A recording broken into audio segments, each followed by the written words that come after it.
Hello, everyone. First of all, I'd like to congratulate everyone for Happy Canada. Thanks for watching KP's bi-weekly immigration update. Hey, Neera, how are you?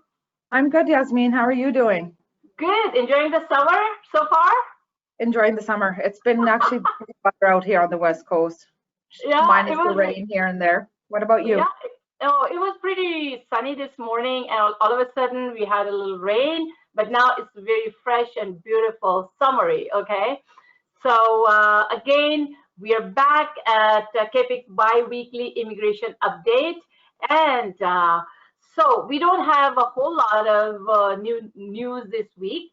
However, one important email by IRB was sent out yesterday that IAD is Immigration Appeal Division is ending the temporary extension of time limits for filing a notice of appeal and for providing documents on August 5th, 2020. So what this means is where the time limits for filing a notice of appeal fall between March 16, 2020 and August 4, 2020, inclusively, it must be filed no later than August 4, 2020. So effective August 5th, 2020, the IAD will reinstate regular time limits for filing a notice of appeal. Another thing is disclosure for a hearing must still be received by the Immigration Appeal Division no later than 20 days before the scheduled hearing date. Another thing, disclosure for alternative dispute resolution, ADR, must still be received by the IAD no later than 10 days before the ADR conference. So effective August 5th, 2020, all parties must comply with all time limits as set in the IAD rules. And the IAD strongly encourages the use of email to communicate with the IAD. Please review the IAD's practice notice on communicating by email for further details. And if people want more information, they can log on to IRB and get in detail what I have just read. So, Neera. You know what? This is kind of refreshing, isn't it? Because Yeah, we might be getting into normalcy very, very soon. hopefully. Procedures are coming back to play. Some of the offices are opening. So I know that, Oh, reassuring. yes, finally, maybe in the next, few months, we might Yeah. start to see procedures, policies coming back into play. Because Mhm. I heard, what I've heard, I think I read it on Twitter, that 72% of officers are working from home. Only Wow, 3% are going into the offices right now. I And they know. have no idea where the other 25% may or may not be. I So know, I but read that kudos to them. yesterday.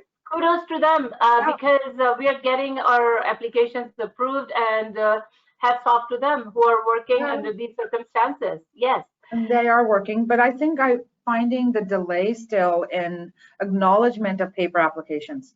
Huge Yes. delay. Hopefully, with the reopening of offices. Also, Yeah. another thing that I heard, Yasmin, was vac centers in abroad are starting to open up slowly. Not Yes. in every country, but in some countries. So that means if the True. vac centers are opening up, the consulates are going to start to open up and they can start processing files That's from great. abroad.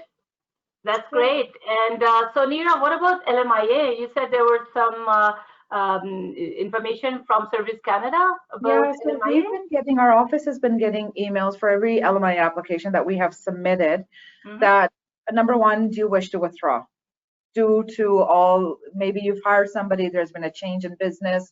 Some Mm-hmm. people have had to close businesses. Some Mm-hmm. people have laid off their employees. So with the number of Canadians and permanent residents currently unemployed, Service Canada, ESDC is asking, number one, do you want to continue?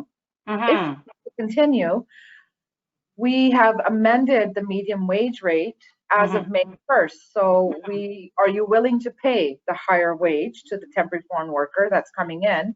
Makes And sense. secondly, if you're willing to pay, re-advertise for 2 weeks. Mm-hmm. This is the Mm-hmm. question that every employer is being asked. We're receiving several emails on this. And they're Okay. not processing the fees until you respond, yes, I want to continue. So if you Okay. choose to withdraw, the fees are not charged or they're refunded. But if you continue to go ahead with this, positive or negative decision, there will be no refund. And again, Yasmin, there's so many Canadians and permanent residents that have been laid off Of course. that those jobs should be Mm-hmm. available to them. Yeah, okay. And Neera, what's the update about the US-Canada border?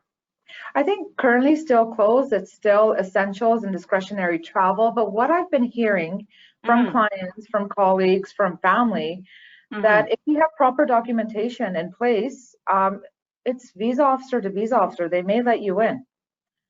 Right? So again, it's still the same rules. The borders have not opened up. But I think depending on an officer, there may be some leniency towards granting them entry at a port of entry. Okay. So at the end of the day, nothing's changed. But if an officer's having a good day, you never know. Okay. And talking about borders, the U.S. says stopped immigration. Oh, that's huge news. That's huge. But it's huge for Canada because our minister is saying, well, you know what? If they're not taking them, we want the talent here. Of course. Take the talent. So this may be a shift for immigration for all the workers, the people there on work permits, the tech. We may be opening some doors to these workers coming into Canada. So let's see how it goes. We learn as we walk. Every day is something new. Some days, you know what, they've made a decision, but the decision has been changed. So again, this is why we're here bi-weekly, to kind of bring updates to our members. Exactly. Yeah. Right. Yep. Great, because times are changing, so everything has to adjust accordingly, right? Exactly. So, Neera, I have a question. My clients are asking some questions, but what about you? What is the burning questions in your client's mind? When will my family member be able to come to Canada? When can they come? Especially from workers, temporary foreign workers and students. They may have, or even with Canadians and permanent residents. My file is on hold. When will they get a visa? Or if they have a visa, when can they travel? That is the burning question. And another one also is the unsurety of all these PNP programs and what's going to happen with immigration. When is it going to start opening up to, you know, process FSW? So a lot of questions are on the uncertainties of timelines, I think, at the moment. Yeah. Of course, of course. So I have to share my my question. I do quite a lot of spousals. So the main question is some of my clients who were planning to go, sponsors who were planning to go for a big fat wedding, and the plans have changed. So they, because they know our involvement with KPIC, that we have our meetings with like stakeholders meetings with IRCC. So the question I had posted also was, is there a possibility of going back to proxy, online, Skype, WhatsApp kind of wedding to accommodate those who cannot go back for a big full-fledged wedding? That is my question, and let's see. If I get a response, I'll share it with our KPIC bi-weekly update viewers. And so that might be interesting, actually, because you can't travel to get married. Yeah, we had that provision, right, until a few years ago. And when they had to just take it back. But under these situations, I mean, I think it's a good idea if immigration just you know, just for the COVID cases, and during this period they can allow people to you know, have a proxy wedding. But you know, I have put this question to our stakeholders meeting to KPIC, and we'll definitely update.